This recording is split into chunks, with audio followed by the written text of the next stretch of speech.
আপনি কে এবং আমার বাড়িতে কেন থাকছেন? সাহেব, শুধু আমাকে 10 দিনের মহল্লাত দিন। তারপর আমি নিজেই এখান থেকে চলে যাব।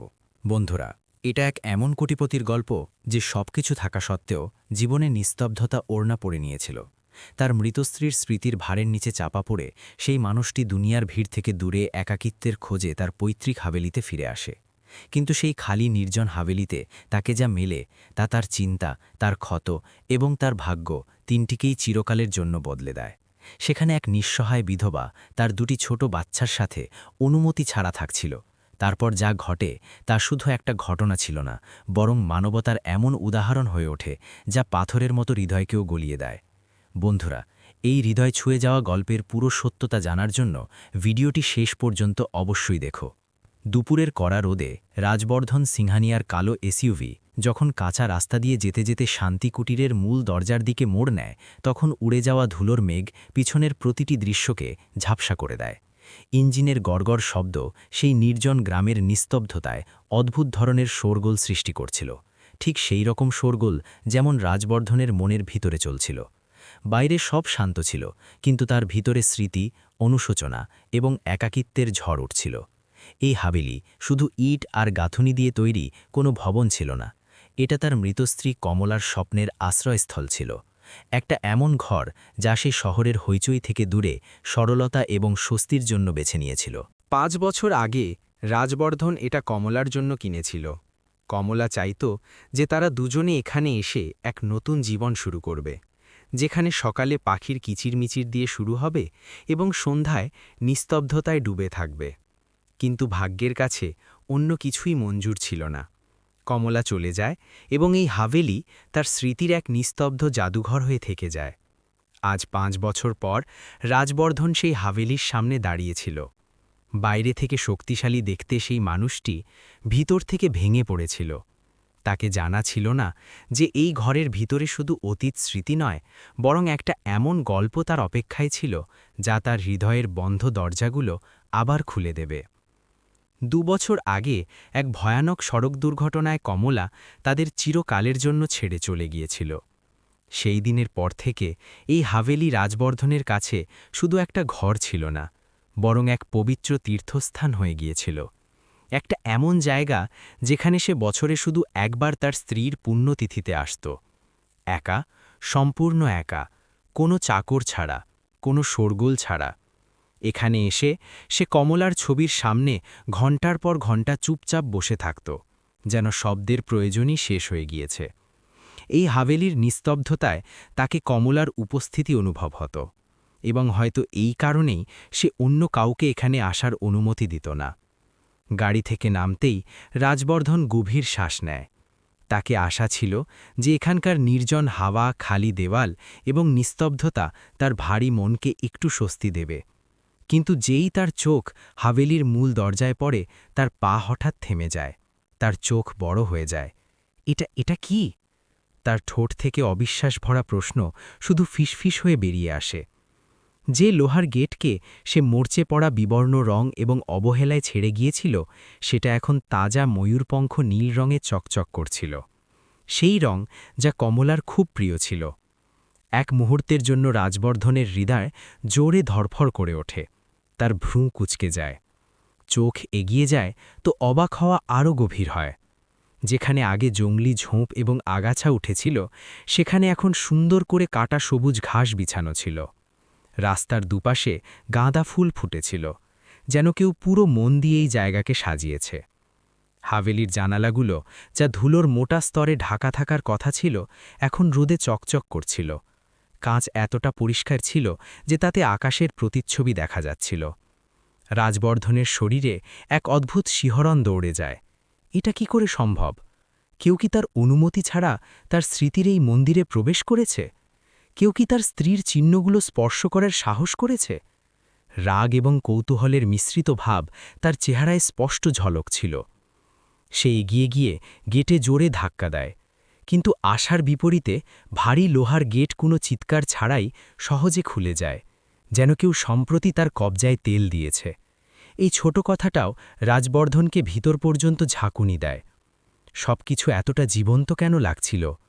সে এখনও কয়েক পা এগিয়েছে যে তার কানে বাচ্চাদের খিলখিল হাসি গুঞ্জন ওঠে। এই আওয়াজ এতটা নিষ্পাপ, এতটা জীবন্ত ছিল যে এক মুহূর্তের জন্য রাজবর্ধনকে মনে হয় যেন সে কোনো স্বপ্ন দেখছে। এই হাবেলিতে বাচ্চাদের হাসি তার হৃদয়ে দ্রুত ধরভর করতে শুরু করে। সে দ্রুত পায়ে বারান্দার সিঁড়ি চড়ে এবং খোলা মূল দরজায় এসে থেমে যায়। সামনের দৃশ্য দেখে তার পায়ের নিচের মাটি সরে যায়। যে আলিশান হলঘরে বছরের পর বছর নিস্তব্ধতার রাজত্ব ছিল, যেখানে দেয়ালগুলো যেন দুঃখ ওড়না পড়ে থাকত, সেখানে এখন জীবন ধরভর করছিল। একটা ছোট মেয়ে প্রিয়া হাতে একটা পুরানো পুতুল ধরে পুরো ঘরে দৌড়াচ্ছিল। তার হাসি দেয়ালে ধাক্কা খেয়ে গুঞ্জন করছিল। সে সেই জায়গায় খেলছিল যেখানে কখনো কমলা সন্ধ্যায় বসে চা খেত। রাজবর্ধনের চোখ সেই দৃশ্য থেকে সরছিল না। এই ঘর যা তার দুঃখের সাক্ষী ছিল, এখন অন্য কারো জীবনের সহায় হয়ে উঠেছে। এবং এই সেই মুহূর্ত ছিল যখন তার ভিতরের নিস্তব্ধতা ভাঙতে শুরু করছিল। মেঝেতে বিছানো কার্পেটে একটা ন্যাংটো বাচ্চা রোহন হাঁটুর উপরে হেঁটে যাচ্ছিল। তার ছোট ছোট হাতের তালু কার্পেট ধরে এগিয়ে যাচ্ছিল, যেন সে এই ঘরকে নিজের মনে করে নিয়েছে। সোফার কাছে দাঁড়ানো এক তরুণী নেহা ধোয়া কাপড়ের ভাঁজ করছিল। ঘরে বছরের পর বছর জমা বাসি হাওয়ার জায়গায় এখন তাজা রান্না খাবারের সুবাস ছিল এবং ধূপের হালকা মহক পুরো পরিবেশকে কোনো ঘরের মতো উষ্ণতা দিচ্ছিল। তখনই রাজবর্ধনের জুতোর শক্ত আওয়াজ মেঝেতে গুঞ্জন ওঠে। আওয়াজ শুনে নেহা মাথা তোলে। এক মুহূর্তের জন্য তার চোখে স্বস্তির ঝলক আসে, যেন কেউ নিজের ঘরে ফিরে এসেছে। কিন্তু পরের মুহূর্তেই রাজবর্ধনকে সামনে দাঁড়িয়ে দেখে সেই স্বস্তি গভীর ভয়ে বদলে যায়। তার চেহারা ফ্যাকাশে হয়ে যায়, হাত কাঁপতে শুরু করে। কাপড় ভর্তি ঝুড়ি তার পকেট থেকে ছুটে যায় এবং সাদা কাপড় মেঝেতে ছড়িয়ে পড়ে, যেন তার আশাগুলো ছড়িয়ে পড়েছে। আপনি আপনি কে? রাজবর্ধনের আওয়াজে কঠোরতা ছিল, একটা এমন কঠোরতা যা তার ভিতরে লুকানো ব্যথা এবং অসহায় রাগকে ঢাকার চেষ্টা করছিল। এবং আপনি আমার ঘরে, আমার ব্যক্তিগত সম্পত্তিতে কি করছেন? নেহার চেহারা ভয় এবং অপমানে আরও সাদা হয়ে যায়। সে তাড়াহুড়ো করে এগিয়ে আসে, কাঁপতে কাঁপতে হাত জোড়ে। ক্ষমা করুন সাহেব, আমি সব বোঝাতে পারি। তার আওয়াজ ভেঙে যাচ্ছিল, যেন প্রতিটি শব্দ বলতে তাকে সাহস জোগাড় করতে হচ্ছিল। কিন্তু রাজবর্ধনের রাগ এখন উথাল পাথাল ছিল।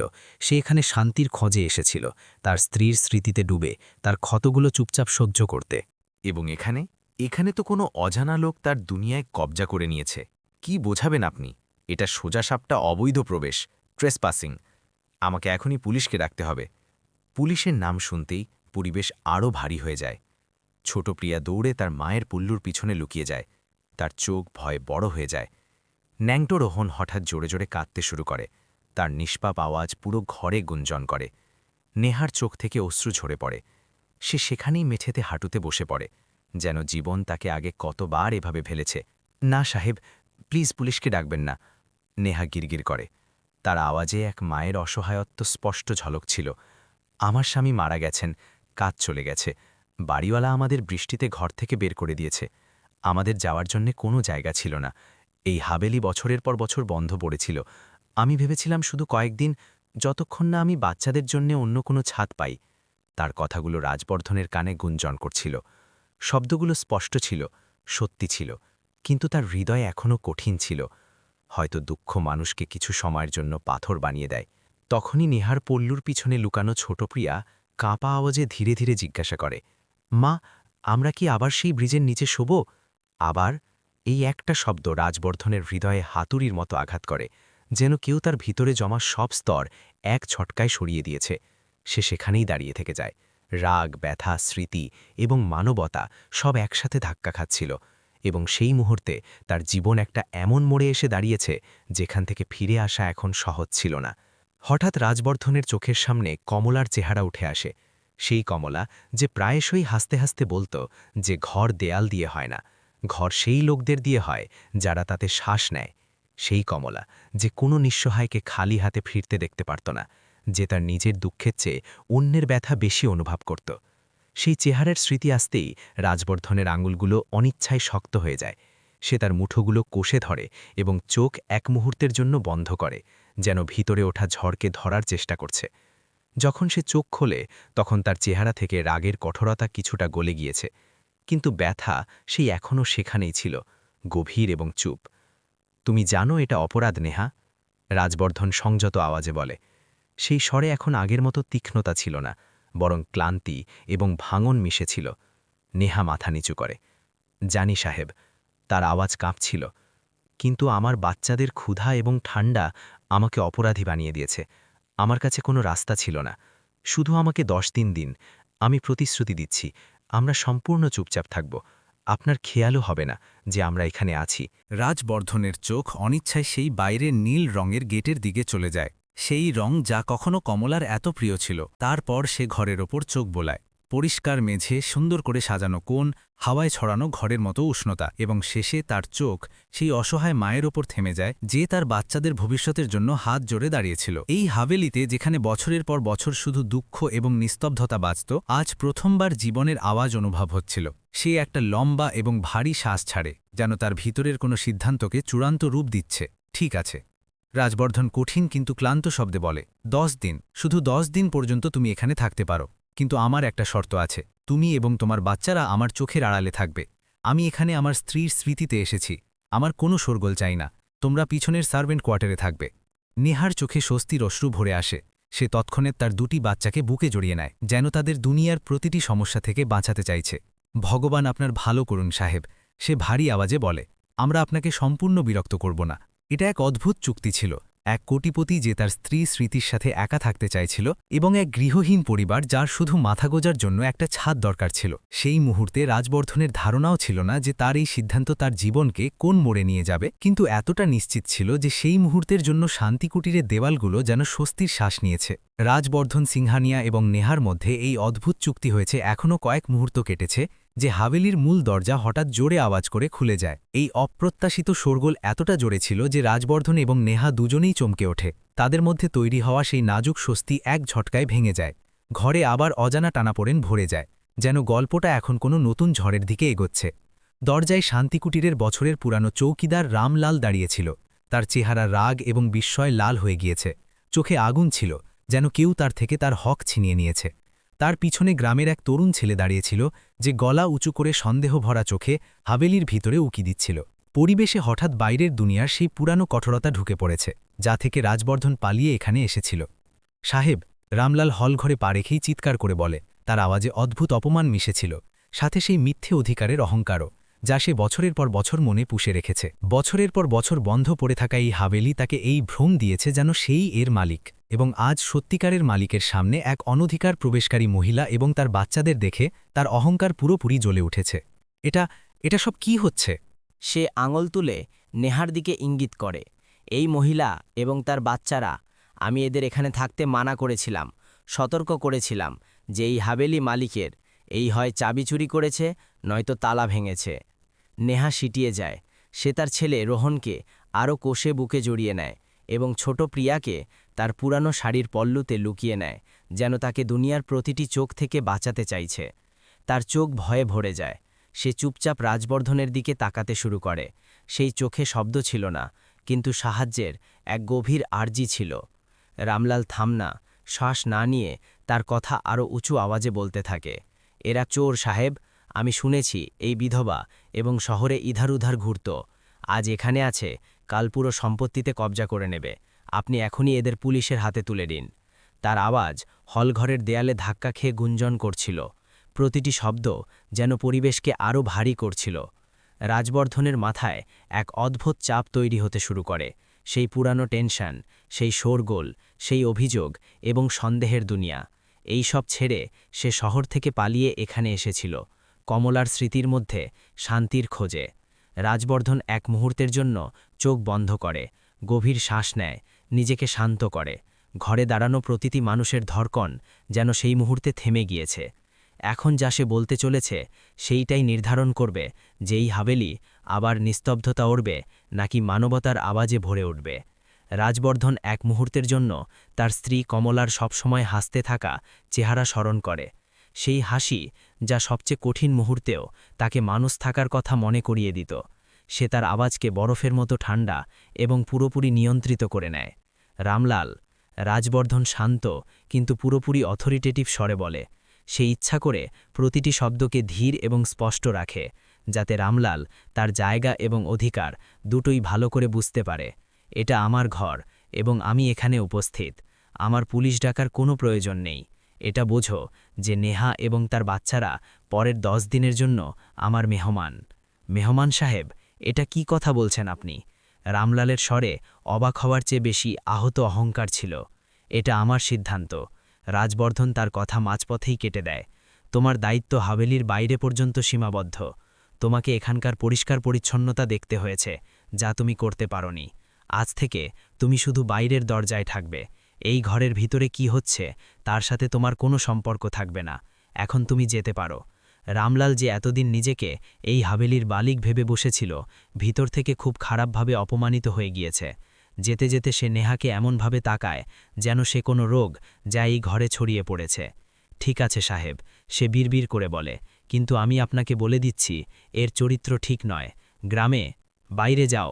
রাজবর্ধনের আওয়াজে হঠাৎ এমন করা হয়ে যায় যে রামলালের শব্দগুলো সেখানেই দম ফুরিয়ে যায়। সে কিছু না বলে পিছন ফেরে এবং ভারী পায়ে বাইরে চলে যায়। রামলাল যেতেই হাভেলিতে একদম নিস্তব্ধতা নেমে আসে, যেন দেয়ালগুলোও স্বস্তির শ্বাস নিয়েছে। ন্যাংটো রোহন এখনও ফোঁপাচ্ছিল। নেহা তাকে আরও কষে তার কোলে নেয়। সাহেব, নেহা দবাস্বরে বলে, আপনি আমার প্রাণ বাঁচিয়েছেন। আমি আপনার চিরকাল ঋণী থাকব।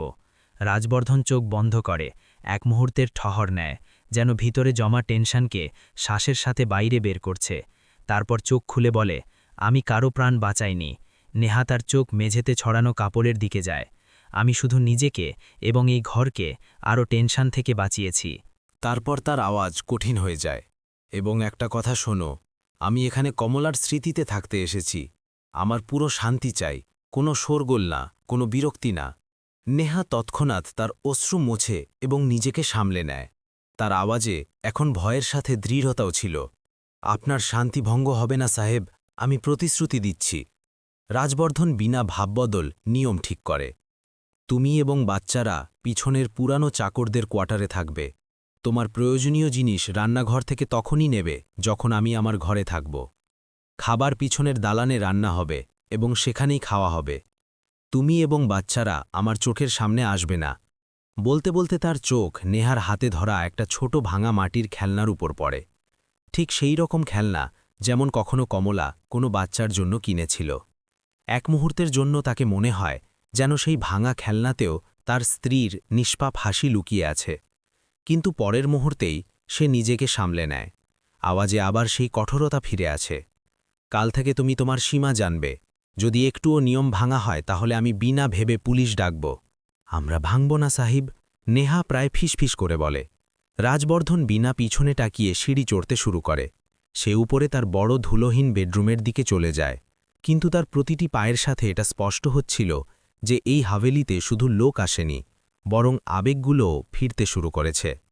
দরজা বন্ধ করার আগে রাজবর্ধন এক মুহূর্তের জন্য থেমে যায়। সে পিছনে ফিরে তাকায়। নেহা, প্রিয়া এবং রোহন এখনও সেখানেই দাঁড়িয়েছিল। সেই বিশাল হাভেলির ভিতরে জীবনের এক অনিচ্ছুক কিন্তু শ্বাস নেওয়া সত্যি। তার একাকিত্বের মধ্যে উঠে আসা একটা এমন দাগ যা না মোছা যায় এবং না উপেক্ষা করা যায়। দরজা বন্ধ হতেই ঘর অন্ধকারে ডুবে যায়। সেই অন্ধকারে রাজবর্ধনের চোখ ভিজে ছিল। সে সামনে ঝোলানো কমলার ছবির দিকে তাকায়। সেই ছবি যেখানে তার চোখে সবসময় করুণা এবং চেহারায় হালকা হাসি থাকত, যেন সে প্রতিবার বিনা কিছু বলে তাকে মনে করিয়ে দিচ্ছে যে কঠোরতা সহজ, কিন্তু দয়া মানুষকে মানুষ বানায়।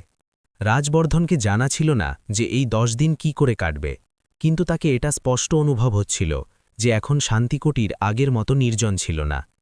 পরের দিন তার জন্য এক অদ্ভুত একাকী কারাগারের মতো ছিল। হাভেলির ভিতরে অদৃশ্য দেওয়াল তৈরি হয়ে গিয়েছে। উপরের অংশে রাজবর্ধন ছিল তার আলিশান ঘরে, মৃত স্ত্রীর স্মৃতি এবং ব্যবসার জটিলতায় ডুবে, এবং পিছনের পুরানো কোয়ার্টারে নেহা এবং তার বাচ্চারা যেন ছায়ার মতো চুপচাপ বিনা আওয়াজ করে বেঁচেছিল। দুজনের মধ্যে শুধু দেওয়াল ছিল না, বরং পরিস্থিতি, ভয় এবং নীরবতার এক গভীর খাদ ছিল। সন্ধ্যা নামতে শুরু করে। সূর্যের শেষ রশ্মি হাভেলির দেয়ালে ক্লান্তের মতো পড়তে শুরু করে। ভিতরে এক ধীর দবা কহল চলছিল। যখন রাজবর্ধন সিঁড়ি দিয়ে নিচে নামছিল তখন তাকে রান্নাঘরের দিক থেকে ডাল রুটির হালকা সুবাস আসে। এই সুবাস হঠাৎ তার বুকে ঢোকে যায়। কমলার হাতে তৈরি খাবারের স্মৃতি তাজা হয়ে ওঠে। সেই সুবাস, সেই আপনত্ব। তার পেট যেন মোচড় খায়। সে নিজেকে সামলে নেয়, কিন্তু স্মৃতিগুলো চুপ থাকার মধ্যে নয়। রাত প্রায় 8টায় হাভেলির নিস্তব্ধতার মধ্যে তাকে একটা খুব হালকা লড়ির আওয়াজ শোনা যায়। এতটা ধীর যে যদি মন না দেওয়া হয় তাহলে হারিয়ে যাবে। নেহা হয়তো রোহনকে ঘুম পাড়ানোর চেষ্টা করছিল।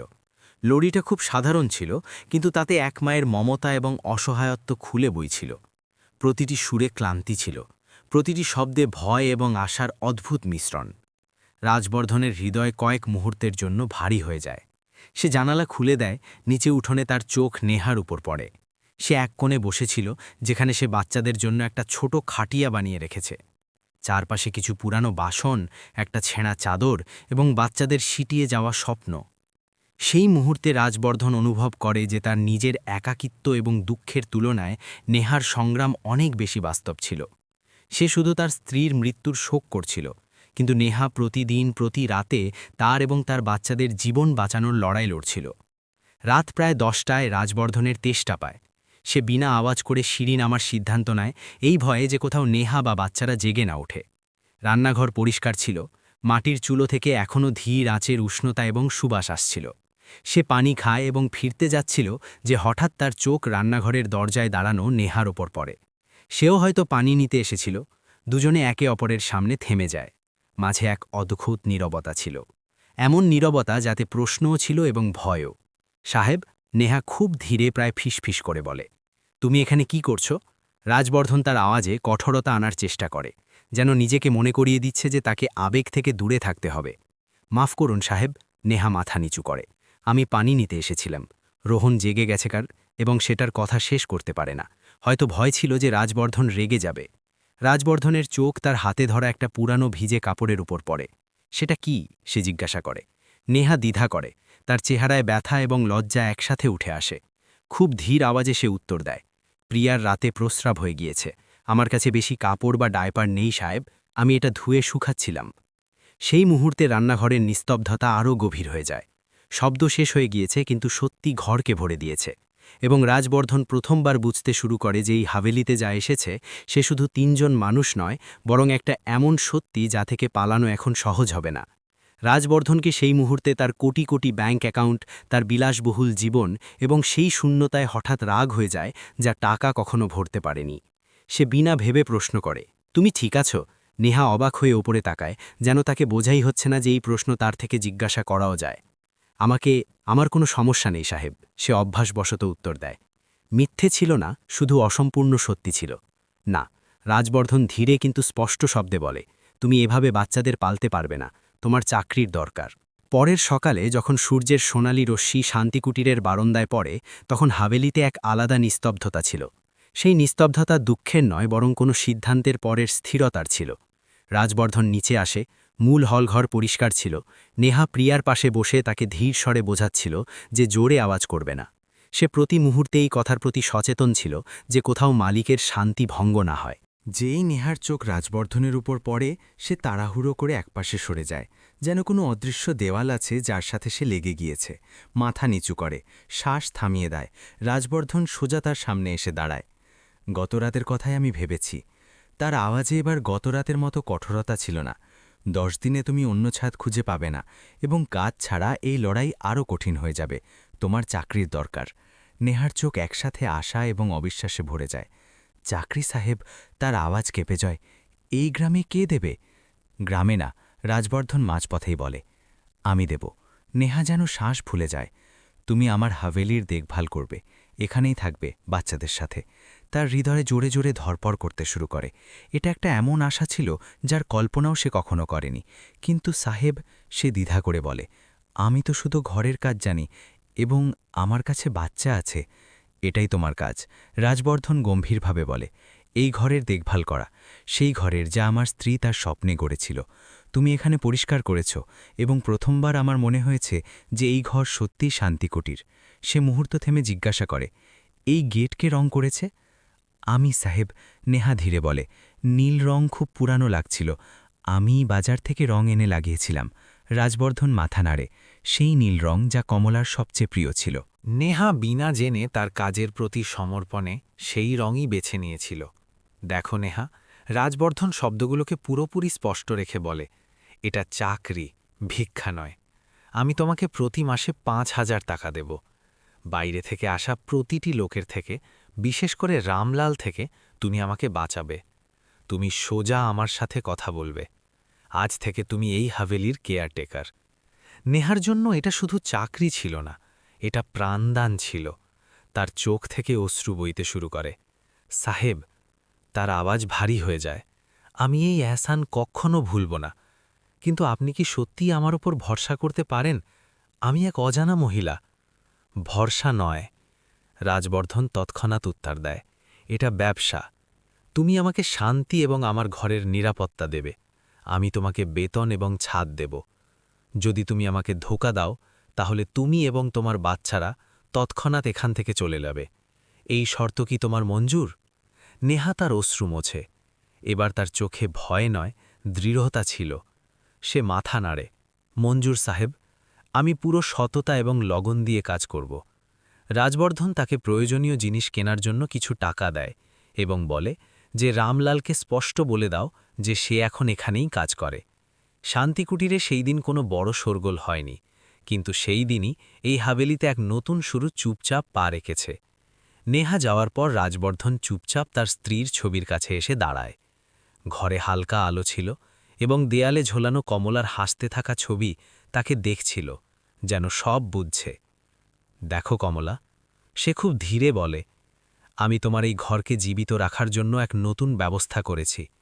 তার ঠোঁটে এক হালকা হাসি উঠে আসে, এমন হাসি যা গত 2 বছরে কেউ দেখেনি।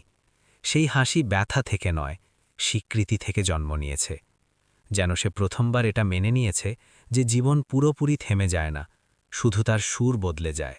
দিন কাটতে শুরু করে এবং রাজবর্ধনের জীবন এক অদ্ভুত কিন্তু স্বস্তিভরা তালে ঢেলে পড়তে শুরু করে।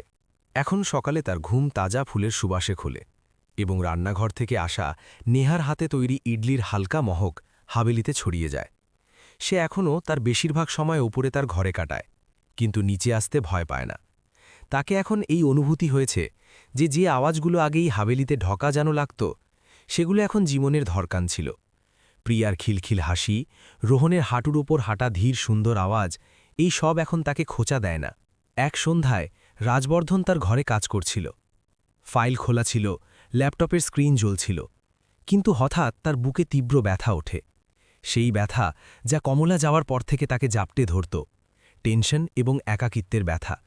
সে উঠতে চেষ্টা করে, কিন্তু শরীর সাথ দেয় না। শ্বাস দ্রুত এবং ছড়ানো হয়ে যায়। তার ব্রিদিং পাম্প, যা সবসময় কাছে থাকত, সেই দিন টেবিলে কিছু দূরে রাখা ছিল। সে হাত বাড়াতে চায়, কিন্তু হাত কাঁপছিল। আওয়াজ গলায় আটকে যায়। ঠিক সেই মুহূর্তে নেহা উপরে আসে। সে অভ্যাসবশত দরজায় টোকা দেয়, কোনো উত্তর পায় না। এক অদ্ভুত আশঙ্কা তার মনে ওঠে। সে ধীরে দরজা খোলে এবং ভিতরে উঁকি দেয়। সামনের দৃশ্য দেখে তার পায়ের নিচের মাটি সরে যায়। রাজবর্ধন কুর্সিতে ঝুঁকেছিল, চেহারা ঘাম এবং ব্যথায় ভিজে গিয়েছে, চোখ আধখোলা। সাহেব! নেহা প্রায় চিৎকার করে ওঠে। সে বিনা এক মুহূর্ত নষ্ট করে ঘরে দৌড়ে আসে। কি হয়েছে সাহেব? রাজবর্ধন খুব কষ্টে তার হাত তোলে এবং কাঁপা আঙুলে টেবিলের দিকে ইঙ্গিত করে। নেহা তৎক্ষণাৎ বোঝে। সে দৌড়ে ব্রিদিং পাম্প এনে তার মুখের কাছে লাগিয়ে দেয়। তারপর তাকে সামলে বিছানায় শুইয়ে দেয়। শান্ত থাকুন সাহেব, সে কাঁপা কিন্তু শক্ত আওয়াজে বলে। ধীরে ধীরে শ্বাস নিন। ওম ওম। কয়েক মিনিট পর রাজবর্ধনের শ্বাস ধীরে ধীরে স্বাভাবিক হতে শুরু করে। ব্যথা কমে। সে চোখ খোলে। সামনে নেহা বসেছিল। তার চেহারা ভয় এবং চিন্তায় ভরা ছিল। চোখ লাল ছিল, যেন সে কাঁদতে আটকে রেখেছে। আপনার হৃদয়? নেহা দবাস্বরে জিজ্ঞাসা করে। আপনার কি হয়েছিল সাহেব? রাজবর্ধন খুব ধীরে উত্তর দেয়, যেন প্রতিটি শব্দ বলতে শক্তি জোগাড় করতে হচ্ছিল। আমার অ্যারিদমিয়া আছে, হৃদয়ের ধড়কান অনিয়মিত হয়ে যায়, বিশেষ করে টেনশনে। সে এক মুহূর্ত থেমে শ্বাস নেয়। কমলার মৃত্যুর পর থেকে ডাক্তার বলেছিল যে আমার শান্তি চাই এবং কারো সঙ্গও। এই কারণে আমি বেশি একা থাকতে পারি না। নেহার চোখে এখন ভয় ছিল না, শুধু করুণা ছিল। সে চুপচাপ তার পাশে বসে এবং তাকে পানি দেয়। আমার জানা ছিল না সাহেব, সে ভরা আওয়াজে বলে। আমি মাফ চাইছি যদি আমার কারণে আপনার সমস্যা হয়েছে। না, রাজবর্ধন মাঝপথেই বলে, আজ তুমি আমাকে বাঁচিয়েছ নেহা। তার আওয়াজে এখন ভয় নয়, কৃতজ্ঞতা ছিল। যদি তুমি আজ এখানে না থাকতে, তাহলে হয়তো আমি চলে যেতাম। এই ঘটনা তাদের দুজনের মধ্যের দূরত্বকে চুপচাপ মুছে দেয়। নেহা এখন জেনে গিয়েছে যে তার মালিক শুধু এক কোটিপতি নয়, বরং এক দুঃখী এবং অসুস্থ মানুষ, যার কারো উপস্থিতির দরকার। এবং রাজবর্ধন এটা বুঝে গিয়েছে যে নেহা শুধু এক গৃহহীন মহিলা নয়, বরং সে সেই মানুষ যে তার প্রাণ বাঁচিয়েছে। সেই রাতে শান্তি কুটিরের দেয়ালগুলো শুধু নিস্তব্ধতা দেখেনি, তারা এক নতুন গভীর এবং মানবীয় বন্ধন তৈরি হতে দেখেছে। এখন রাজবর্ধন তার ঘরে কম এবং নিচে বারান্দায় বেশি সময় কাটাতে শুরু করে। সেখানে বসে সে কাজও করে এবং বাচ্চাদের হালকা আওয়াজও শুনতে পায়। এই আওয়াজগুলো এখন তাকে বিরক্ত করে না, বরং কোনো অজানা সহায়ের মতো লাগে।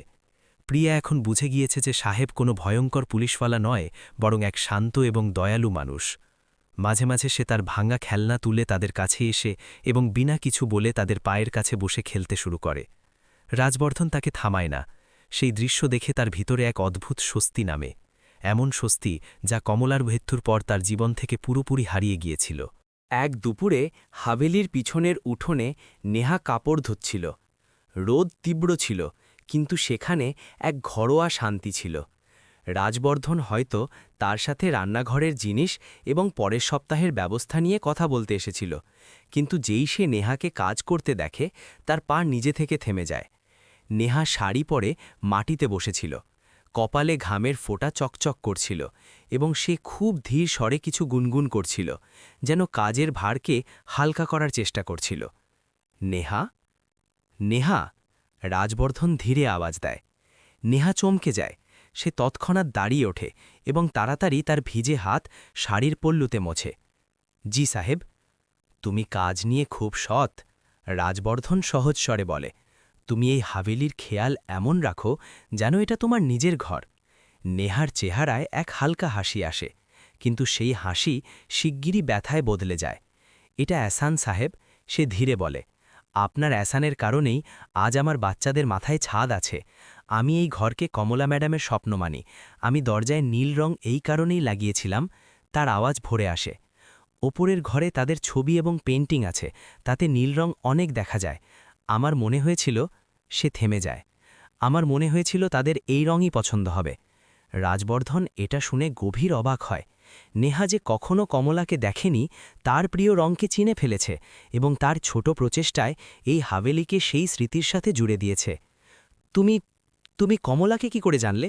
রাজবর্ধন ধীর স্বরে জিজ্ঞাসা করে। যখন আমি প্রথমবার এখানে এসেছিলাম সাহেব, নেহা মাথা নিচু করে বলে, তখন ওপরের লাইব্রেরিতে এক খোলা বইয়ে তাদের ছবি দেখেছিলাম। তাদের চোখ এতটা নিষ্পাপ ছিল যে আমার মনে হয়েছিল যদি আমি ভুল করে এই ঘরে এসেও থাকি তাহলে সে আমাকে ক্ষমা করে দেবে। এটা শুনে রাজবর্ধনের চোখ ভিজে যায়। তাকে মনে হয় যেন কমলাই নেহাকে এই ঘরে পাঠিয়েছে, যেন সে নিজে কোনো রূপে এখনই হাভেলির দেখভাল করছে।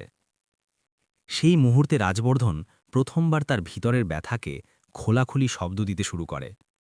কমলা, সে ভরা আওয়াজে বলে। সে খুব দয়ালু ছিল নেহা। যখন সে চলে যায় তখন আমার ভিতর থেকে যেন জীবনই বেরিয়ে গিয়েছে। আমার হৃদয়, তুমি জানো, যখন আমার হৃদয় থেমে যায় তখন আমার মনে হয় যে আমি এখন আর বাঁচতে চাই না। এই ঘর, এই জীবন, সব কিছু নির্জন লাগে। নেহা নিচে মাটির দিকে তাকায়, কিছু মুহূর্ত চুপ থাকে, তারপর সাহস জোগাড় করে বলে, মাফ করুন সাহেব, কিন্তু আমি আপনার সাথে একমত নই। রাজবর্ধন অবাক হয়ে তার দিকে তাকায়। আপনাকে বাঁচতে হবে, নেহা শান্ত কিন্তু দৃঢ় স্বরে বলে। কমলা ম্যাডামের স্মৃতিতে হলেও, এবং যদি আপনার সবকিছু নির্জন লাগে তাহলে একবার পিছনে ফিরে দেখুন। রাজবর্ধন অনিচ্ছায় পিছনে তাকায়। ন্যাংটো রোহন হাঁটুর উপর হেঁটে এসে তার জুতোর ফিতে দিয়ে খেলার চেষ্টা করছিল। কিছু দূরে প্রিয়া তাকে দেখে খিলখিল করছিল। তার হাসি পুরো উঠোনে ছড়িয়ে পড়ছিল। সেই মুহূর্তে রাজবর্ধন অনুভব করে যে নেহা ঠিক বলছে, জীবন এখনও উপস্থিত ছিল। সে চুপচাপ বিনা শোরগোল করে তাদের চারপাশে শ্বাস নিচ্ছিল, এবং ঠিক সেই সময় হাভেলির এই শান্ত দেয়ালের বাইরে গ্রামে আরেক গল্প ধীরে ধীরে আকার নিচ্ছিল। রামলাল ভিতরে ভিতরে জ্বলছিল। রাজবর্ধনের দয়া, নেহার হাভেলিতে টিকে যাওয়া এবং নিজের অপমান, এই সব তার আত্মায় বিষের মতো ভরে গিয়েছে। সে প্রতিদিন হাভেলির বাইরে থেকে ভিতরে উঁকি দিত, যেন কোনো সুযোগের খোঁজে। তাকে মনে হতো যে এই ঘর কখনো তার ছিল, বা অন্তত তার হওয়া উচিত ছিল, এবং এখন সেই ঘর তাকে বাইরে দাঁড় করিয়ে এক নিঃসহায় বিধবাকে ভিতরে আশ্রয় দিচ্ছে। এই অপমান ভোলার মতো ছিল না। সে রাজবর্ধনের থেকে প্রতিশোধ নিতে চাইছিল। সেই মানুষের থেকে যে তার মিথ্যে অধিকার ভেঙে দিয়েছে এবং নেহাকে থাকার অনুমতি দিয়েছে। এক সন্ধ্যায় রামলাল কয়েক গ্রামবাসীকে সাথে নিয়ে শান্তি কুটিরে পৌঁছায়। তার চালে উস্কানি ছিল, আওয়াজে বিষ এবং চোখে ঘৃণা। হলঘরে পা রেখেই সে বিনা কোনো ভূমিকায় তার কথা জোরে শুরু করে, যাতে প্রতিটি শব্দ আঘাত করে। সাহেব, এই বিধবা নেহা গ্রামে ঠিক নয়, সে উঁচু আওয়াজে বলে। এটা চরিত্রহীন। আগে তার স্বামী একে মারত এবং এখন এটা এখানে এসে আপনাকে ফাঁসাচ্ছে। গ্রামে সবাই এই কথাই বলছে। ঘরে নিস্তব্ধতা নেমে আসে। নেহা পিছন থেকে সব শুনছিল, তার শরীর যেন শূন্য হয়ে যায়। কিন্তু রাজবর্ধন শান্ত বসেছিল। সে বিনা কোনোভাবে রামলালের দিকে তাকায়। সেই চোখে না রাগ ছিল, না ঘাবড়ে যাওয়া, শুধু ঠান্ডা স্থির আত্মবিশ্বাস। আমার গ্রামবাসীদের কথায় কোনো মাত্রা নেই, সে সমতল স্বরে বলে। রামলালকে মনে হয় যেন তার কথার কোনো প্রভাব পড়ছে না। সে আরও উগ্র হয়ে যায়। কিন্তু সাহেব, এই মহিলা এবং আপনি। শুধু রাজবর্ধন তার আওয়াজের পুরো শক্তি ব্যবহার করে। সেই আওয়াজ এতটা স্পষ্ট এবং কঠিন ছিল যে মাঝে দাঁড়ানো গ্রামবাসীরাও সিটিয়ে যায়। এই মহিলা এখন আমার কর্মচারী, সে প্রতিটি শব্দ কেটে বলে। এবং এটা আমার ঘরে থাকছে। আমি তোমাকে শেষবার বলছি, এই ঘরের ভিতরে কি হচ্ছে এটা আমার ইচ্ছা। তোমার প্রতিটি কথা মিথ্যে, ঈর্ষাপরায়ণ এবং আমার পরিবারের প্রতি দুরভিসন্ধিপূর্ণ। রাজবর্ধন এগিয়ে ঝোঁকে। তার চোখে এখন সতর্ক বার্তা ছিল। যদি তুমি নেহা, তার বাচ্চাদের বা আমার সম্পর্কে গ্রামে একটাও গুজব ছড়াও, তাহলে আমি তোমাকে শুধু চাকরি থেকে ছাড়ব না, বরং তোমার বিরুদ্ধে মানহানির মামলা করব। এবং এটা কোনো ধমক নয়, এটা সিদ্ধান্ত। ঘরে উপস্থিত গ্রামবাসীরা একে অপরের দিকে তাকাতে শুরু করে। তাদের চেহারা লজ্জায় নিচু হয়ে যায়।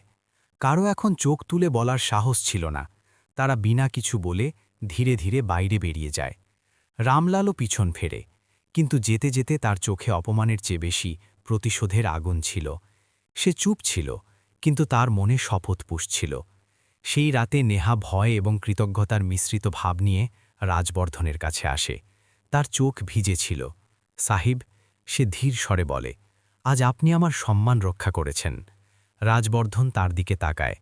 তার আওয়াজ এবার খুব শান্ত ছিল। আমি তোমার সম্মান রক্ষা করিনি নেহা, সে ধীরে বলে। আমি আমার ঘরের সম্মান রক্ষা করেছি।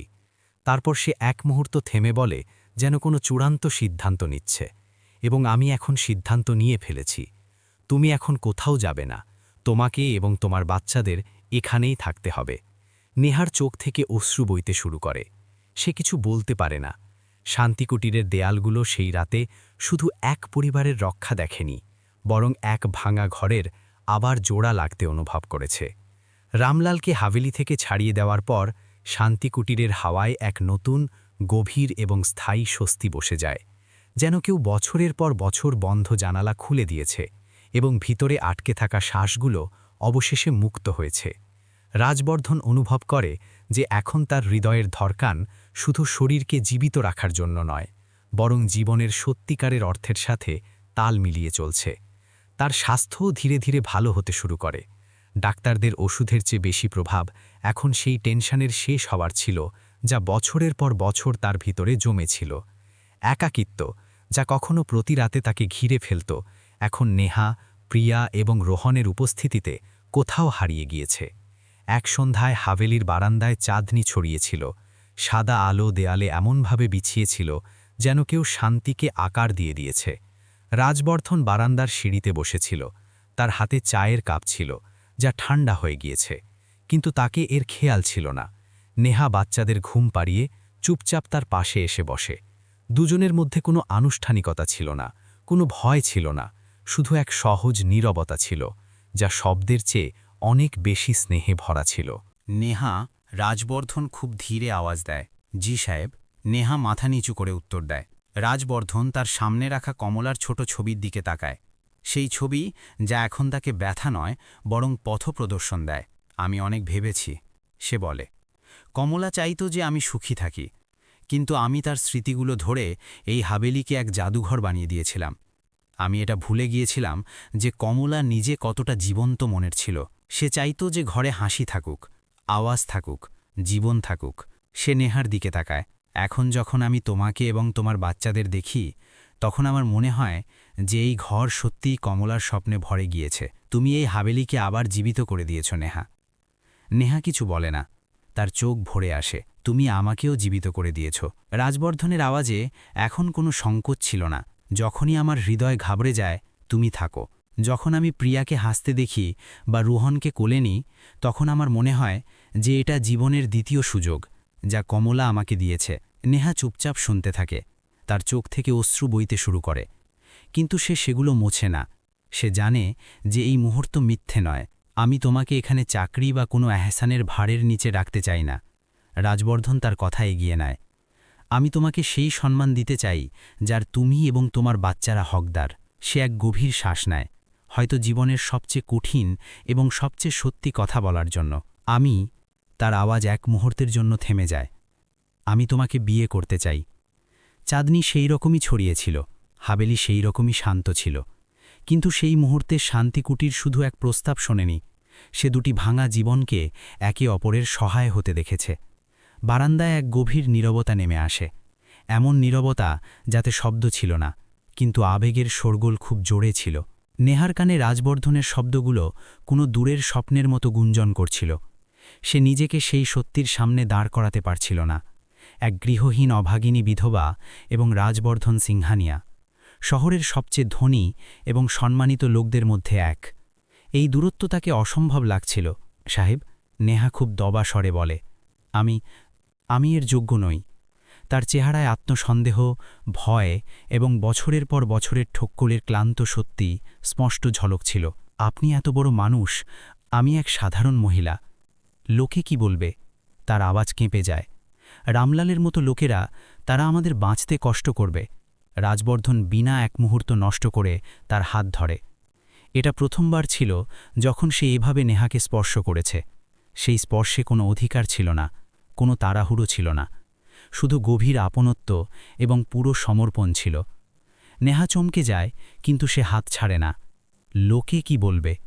রাজবর্ধন স্থির এবং দৃঢ় স্বরে বলে, এর চিন্তা রামলালের মতো ছোট লোকেরা করে।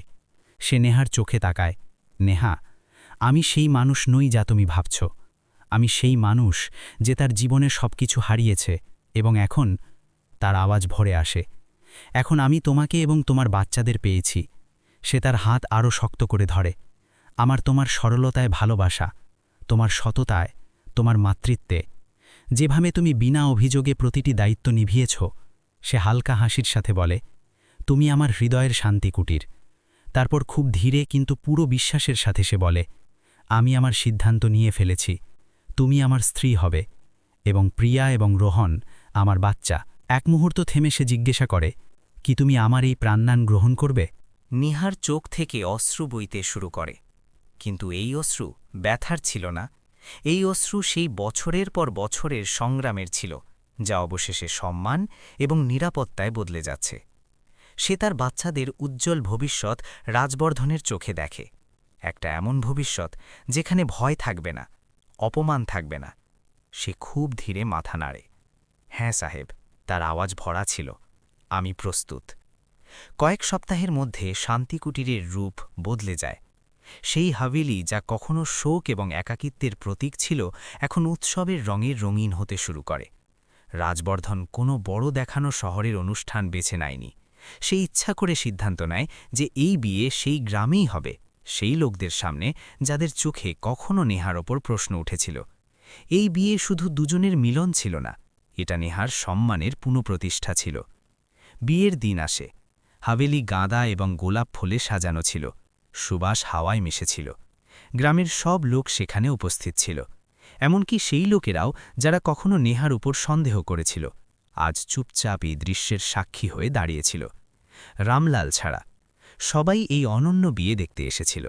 শান্তিকুটিরের দেয়ালগুলো সেই দিন সাক্ষী হয় যে মানবতা, সাহস এবং সত্যিকারের ভালোবাসার সামনে প্রতিটি গুজব, প্রতিটি ঘৃণা এবং প্রতিটি অহংকার অবশেষে হার মানে। নেহা এক সাধারণ কিন্তু অত্যন্ত সুন্দর লাল শাড়িতে রাজবর্ধনের পাশে দাঁড়িয়েছিল। সেই সরলতাতেই তার সৌন্দর্য ঝলক ছিল। রাজবর্ধন শেরওয়ানি পরেছিল, কিন্তু তার চেহারায় সবচেয়ে মূল্যবান গহনা কোনো কাপড় বা অলংকার নয়, বরং সেই সত্যি এবং গভীর হাসি ছিল যা বছরের পর বছর পর তার ঠোঁটে ফিরে এসেছে। পণ্ডিতজি বৈদিক মন্ত্রের উচ্চারণ শুরু করে এবং হাবেলির উঠোন মন্ত্রের পবিত্র ধ্বনিতে ভরে যায়। যখন 7 ফেরা নেওয়া হচ্ছিল, রাজবর্ধন নেহার হাত শক্ত করে ধরেছিল, যেন সে এই ভরসা দিচ্ছে যে এখন এই হাত কখনো ছাড়বে না। প্রিয়া এবং রোহন নতুন কাপড়ে তাদের মায়ের পাশে দাঁড়িয়েছিল। তাদের চোখে কৌতূহল, খুশি এবং নিরাপত্তার সেই ভাব ছিল যা শব্দে বাধা কঠিন ছিল। তারা তাদের ছোট দুনিয়াকে আজ প্রথমবার পুরোপুরি নিরাপদ অনুভব করছিল। অগ্নিকে সাক্ষী মেনে যখন রাজবর্ধন নেহার মাঙের সিঁদুর ভরে, তখন পুরো গ্রাম তালির গড়গড় শব্দে গুঞ্জন ওঠে। সেই তালি শুধু এক বিয়ের জন্য ছিল না, বরং এক ভাঙা জীবনের আবার গড়ে ওঠার খুশির ছিল। রাজবর্ধন গ্রামবাসীদের দিকে তাকায়। সেই চেহারায় এখন কোনো সন্দেহ ছিল না, কোনো ফিসফিস ছিল না। সেখানে শুধু সম্মান ছিল, গ্রহণ ছিল এবং সত্যিকারের খুশি ছিল। সেই মুহূর্তে নেহাকে এক স্ত্রী হিসাবে এবং প্রিয়া ও রোহনকে তার পরিবার হিসাবে পুরো গ্রাম গ্রহণ করে নেয়। বিয়ে শেষ হয়। রাজবর্ধন নেহাকে তার দিকে টানে এবং তার কপালে খুব ধীরে চুমো খায়। এখন তুমি আমার স্ত্রী নেহা, সে ফিসফিস করে বলে, চিরকালের জন্য। নেহার চোখ থেকে অশ্রু বইতে শুরু করে, কিন্তু এই অশ্রু ব্যথার ছিল না। এই অশ্রু সেই যাত্রার ছিল যা অপমান, ভয় এবং গৃহহীনতা থেকে শুরু হয়ে সম্মান, ভালোবাসা এবং নিরাপত্তায় পৌঁছেছে। সেই মুহূর্তে রাজবর্ধন অনুভব করে যে তার হৃদয়ে যা কমলা যাওয়ার পর এক খালি এবং বন্ধ খাজানা হয়ে গিয়েছিল, এখন ভালোবাসা, জীবন এবং নতুন স্বপ্নের ধন সম্পদে ভরে গিয়েছে। শান্তিকুটির অবশেষে তার নামের সত্যিকারের অর্থ পেয়েছে। এটা এখন শুধু এক হাভেলি ছিল না, এটা এক ঘর ছিল যেখানে ভালোবাসা ছিল, জীবন ছিল এবং ভবিষ্যৎ ছিল। বন্ধুরা, তোমাদের এই গল্পটা কেমন লাগলো? তোমাদের মতামত আমাদের কমেন্টে অবশ্যই জানাও। যদি গল্পটা তোমাদের হৃদয় ছুঁয়ে থাকে, তাহলে ভিডিওটি লাইক করো এবং তোমাদের বন্ধুদের সাথে শেয়ার করতে ভুলো না। এবং হ্যাঁ, তুমি এই ভিডিও কোথা থেকে দেখছো? তোমার প্রিয় গ্রাম বা শহরের নামও কমেন্টে অবশ্যই লেখো। এমনই আরও হৃদয় ছোঁয়া গল্প শোনার জন্য আমাদের তাসলিমা ভয়েস চ্যানেলকে সাবস্ক্রাইব করতে ভুলো না। তাহলে বন্ধুরা, পরের গল্পে তোমাদের সাথে দেখা হবে। ততক্ষণের জন্য ধন্যবাদ।